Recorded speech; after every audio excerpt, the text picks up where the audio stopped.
military use. He also said in this speech a year ago, I will not put American boots on the ground in Syria. He was consistent on that. I will not pursue an open-ended action like Iraq or Afghanistan. I will not pursue a prolonged air campaign like Libya or Kosovo. He's talking about Syria.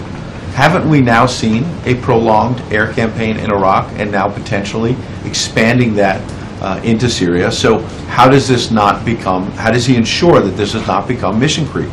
When he told the American people a year ago, I'm not for prolonged air campaigns, it certainly looks that way. Well, what the President is going to lay out, Ed, is the next phase in our strategy. I would encourage you and your viewers to tune in and listen to what the President will describe as the core priorities and the core strategy that he intends to pursue. And this strategy will be predicated on the idea that we cannot rely solely on the American military to solve this problem, that we need to work with the international community to mobilize resources and assets, and in some situations even capabilities to assist and support the American military in these efforts. But ultimately, it has to be the responsibility of Iraq's people and Iraq's political leaders in Iraq, and ultimately it needs to be the moderate members of the Syrian opposition to take the fight to ISIL on the ground in their country.